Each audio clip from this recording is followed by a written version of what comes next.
항공기가 몇 번이나 착륙을 시도하지만 이내 강풍에 못 이기고 다시 하늘로 솟구칩니다.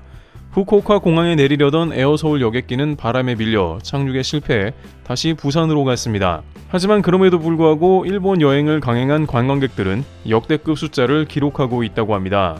그런데 일본 여행을 떠난 관광객들이 현지에서 황당한 일을 경험하고 있다고 전해지고 있다는데요. 현지에서 무슨 일이 발생했는지 소식을 모아보고 일본에서는 어떤 반응이 나오는지 살펴보겠습니다. 현재 매우 느린 속도로 일본을 관통하고 있는 10호 태풍 산산이 일본을 강타하고 있는 상황인데요. 중심기압 955헥토파스칼로 태풍 중심 반경의 110km 이내엔 초속 25m 정도의 강풍이 불면서 산사태가 일어나고 해일이 일어나는 등 일본 기상청은 처음 보는 종류의 태풍이라고 긴급 보도를 했습니다. 그러나 진정한 문제는 강한 비구름대가 광범위한 지역에 발달해 역대급 강수량을 보이는 것인데요. 일본에서는 약 1000mm 정도가 내릴 수 있다면서 이는 일본 태풍 사상 최대치 정도라고 언급했습니다.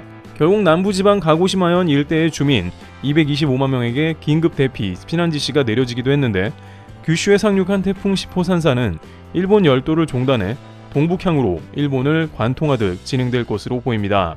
그러나 이번 태풍의 속도가 시속 10에서 20km에 불과해서 매우 큰 피해를 오랜 기간 주면서 갈 것으로 보입니다.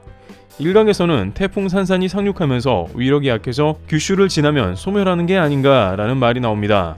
그러나 태풍 예측도를 본다면 오사카를 통과한 태풍 산산의 중심이 여전히 강하게 세력이 형성되어 있음이 보이며 일본을 관통하다가 오사카로 빠져나온 태풍을 보면 약한 것 같다가 시간이 지나며 높은 수온 바다의 에너지를 흡수하는 듯 다시 강하게 발달하면서 도쿄를 직격하는 형태를 보이고 있고 매우 느릿느릿 일본을 가로지르고 있는 모습입니다. 실제 도심을 가로지르는 태풍의 위력이 약해졌다 혹은 소멸할 것이라고 생각하면 오산이라는데요. 도쿄를 빠져나가며 일본 동쪽으로 완전히 빠져나간 태풍의 중심 세력이 여전히 강력하다고 예상되기 때문입니다. 처음 규슈를 상륙했을 때와 비슷하게 초속 40m가량을 유지하는 위력적인 태풍이 될 것으로 판단되고 있습니다. 즉 이번 태풍 산사는 일본을 관통하는 내내 매우 강력한 바람과 비를 내릴 것으로 예측되고 있는 것이죠. 전문가들은 기후변화로 인해서 이런 일이 생긴 것 같다며 높은 수온으로 끊임없이 에너지가 공급되고 있으며 이러한 기상이변은 태풍이 느리고 발달하기 좋은 최상의 조건을 제공하고 있다고 전하고 있습니다. 실제 현재 태풍 상륙 후 일본의 피해는 극심한데 이미 미야기현에서는 게릴라성 폭우로 토사가 무너졌고 현재 강한 바람으로 인한 파편 등에 맞은 부상자가 수백여 명으로 집계되고 있다고 보도되었습니다. 일본 당국이 여행객들은 잠시 일본을 방문하지 말아달라고 하는 게 납득이 되는 장면인데요. 그런데 이러한 상황에 일본의 한국 관광객이 엄청나게 방문했다는 소식이 아이러니하게 들려왔습니다. 이번 달에만 약 140여만 명이 일본을 방문했다는데 이것은 매우 의외의 수치라고 전해지고 있는데요. 왜냐하면 이번 달에는 일본에서 난카이 대지진 경보로 인해 일주일은 일본에서 비상사태를 선언하기도 했으며 기시다 총리는 동남아 순방을 취소할 정도로 일본에서는 사상 최초 초비상사태에 들어갔습니다. 일본에서는 관광객은 오지 말아달라라면서 유사시 외국인은 더욱 보호가 어렵다는 취지의 말이 나왔으며 여기에 난카인 대지진 경보에 이어서 한 주 걸러서 다음 주에는 산산 태풍까지 와버린 사태가 나왔는데요. 하지만 그럼에도 한국인들은 이 역대급 태풍을 뚫고 일본에 들어간 사람들이 많은 것으로 보이는데 여기서 한국인들은 엉뚱한 대접을 받으면서 하소연하는 일이 생겼다고 전해지고 있습니다. 우선 태풍 특성상 보통은 몇 시간만 비껴나가도 태풍의 영향이 적어지기에 비행기가 뜨고 내릴 수 있습니다. 하지만 이번 산사는 특성상 매우 느려서 항공사들조차 비행기가 뜨고 내리는데 애를 먹었다고 하죠. 한국에서 출발해 후쿠오카에 도착할 쯤이면 태풍의 위력이 다소 약해질 수 있다는 게 일반적인 태풍입니다만 막상 일본에 도착하니 매우 느리게 움직이는 강력한 태풍 산산 때문에 착륙하지 못하고 돌아간 관광객이 있습니다. 하지만 그럼에도 불구하고 비행기가 이런 태풍을 뚫고 일본에 착륙을 성공한 경우가 있다고 하는데요. 이들은 대부분 관광객으로 짧으면 이틀, 길게는 일주일 이상 일본에서 관광을 즐기려고 방문한 한국인들인데 막상 후쿠오카 등 일본 남부에 도착하자 대부분의 상점이 문을 닫고 휴무 상태에 들어갔다는 걸 깨달았습니다. 태풍을 뚫고 일본에 내렸는데 일본에서 환대는커녕 대부분 문을 닫아 호텔에서 지내야 하는 상황입니다. 또한 외부는 비가 많이 내리고 바람으로 인해 파편을 맞은 부상자 등 사상자가 100여 명 이상 나왔기 때문에 대부분은 숙박업소에서 속도가 느린 태풍이 지나가기를 바라고 있는 답답한 상황이 이어지고 있는데요. 문제는 태풍이 지나간 다음에도 한동안은 일정 지역 복구하는 데 시간이 걸릴 수 있다는 점입니다. 그러다 보면 여행은 자연스럽게 망치게 되는데 일본에선 또 다른 차원의 황당한 대접이 기다리고 있습니다. 바로 관광객들 때문에 쌀이 떨어졌다라면서 현재 일본의 주식인 쌀 품절을 관광객 탓을 하고 있는데요. 한국 관광객들이 가장 많이 방문하는 도시 중 하나인 오사카에는 80%의 소매점 쌀이 품절되었는데 이 원인을 관광객에 돌리기도 하면서 많은 이들은 눈칫밥을 먹으며 관광한다는 말도 나오고 있습니다. 일본 정부에서는 타 지역의 쌀을 빠르게 공급하며 일시적인 현상이라는 답변을 하고 있는데 많은 일본 관광객들은 지진과 태풍을 뚫고 일본에 도착했는데 의외의 상황이라며 당황하고 있습니다.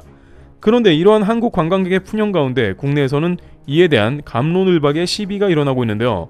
국내 한 커뮤니티에서는 일본에서 오지 말라고 했는데 그럼에도 여행을 떠난 본인 잘못이다 혹은 태풍이 오는데도 비행기에 탑승한 강심장이라며 현재 여행을 떠난 관광객을 비난하고 있습니다.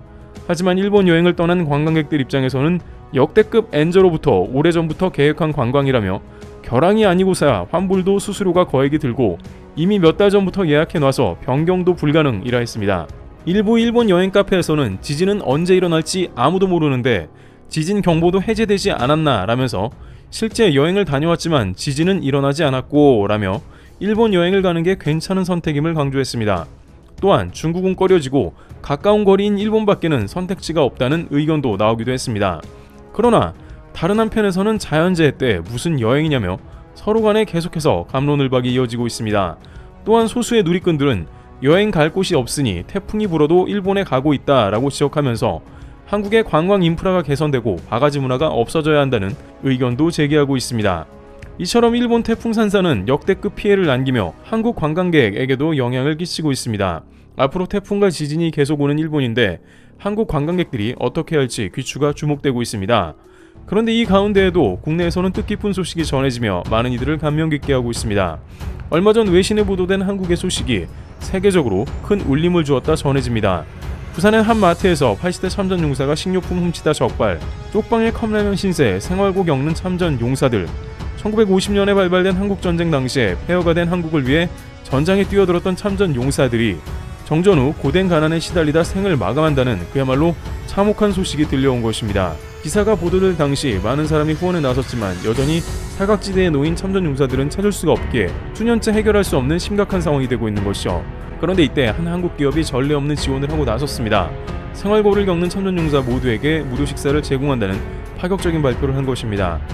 인프레시, 이곳은 6.25 한국전쟁 당시에 태극기가 새겨진 카드 단 한 장으로 서울, 경기, 경상도, 전라도, 충청도, 부산 등 전국에 지정된 식당 카페에서 참전용사들이 무료로 식사를 할 수 있도록 할 것임을 전하며 현재 전국적으로 점포들과의 협업 중에 있음을 밝혔습니다. 작년 시각장애인들을 위한 프로젝트로 전국 점포들에게 점자 메뉴판 배포를 무료로 진행한 적이 있는 이곳은 자신들을 통해 배포받았던 점포들과 협업을 맺기 시작했습니다.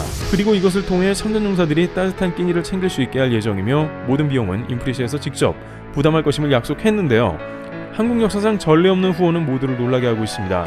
더욱 충격적인 건 인프레시라는 기업이 극소수의 인원으로 운영되며 적자 속 어려움을 겪고 있다는 것과 그럼에도 영웅들을 외면할 수 없다라며 믿을 수 없는 추진력을 보이고 있다는 것이죠.